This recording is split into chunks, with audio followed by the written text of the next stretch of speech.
havo harorati qattiq sovuq bo'lib turibdi. Bu sovuqda bu pulni ko'rganda odamni tanasi qizib ketadi menimcha. Hamma davlatning puli bor, manatlar ham bor, dollarlar ham bor, Rossiya rubl ham bor. Bu pul sizlar uchun obunachilarimiz. Xudo xolasa yana bu yerda 3 kanalli joyimizdan 2 gina joyimiz qoldi. Tayyor, to'g'ri borib ko'chaveradigan joyimiz bor. Ana shu joyimizda bu pullarni yashiramiz. Yana qurilishi bo'lib turgan yerlarimizga yashirib chiqamiz. Kimlar topsa baxti bo'ladi.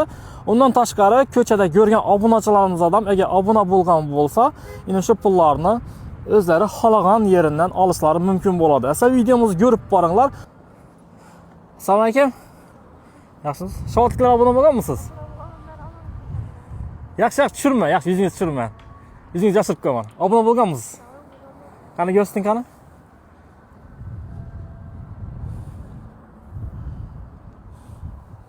Yarkisini yoritaverasizmi ekranga ko'rsatmaydi? Ha, bo'ldi. Keling qani? Oo, obuna bo'lgan ekansiz. Qaysi videoga like bosasiz? Hammasini. Hammasini bosib chiqasizmi? Yaxshi, molodez. Omadli obunachi ekansiz. Qaysi sonlarni yaxshi ko'rasiz? 1 dan 15 gacha aytishingiz kerak bo'ladi. 7 mi? Asl shu pulni soniz 7 gacha. Hamma davlat puli bor uning ichida.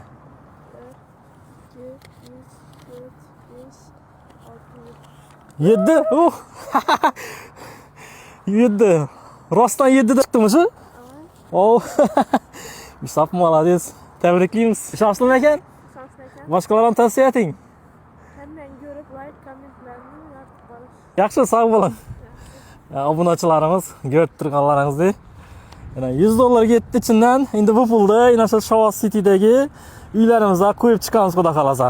Zalok obunachilar orqasidan topilib turgan pullar hisoblanadi. Omadli ekan, omadini bersin. Endigi videolarda yana shu uyimizda pullar yashirishni boshlaymiz. Bor yo'q 2 joyimiz qoldi. Shu tayyor, qurilishi tugallangan 3 kanaldan. O'sha yerdan nomeri bo'ladi, aloqaga chiqaverasizlar. Esa sog' bo'linglar, obuna bo'lib qo'yish yoddan chiqmasin. Keyingi omadli obunachi siz bo'lishingiz mumkin. Undan tashqari, yana shu yerda qurilishimizdan pullarni yashirishni boshlaymiz.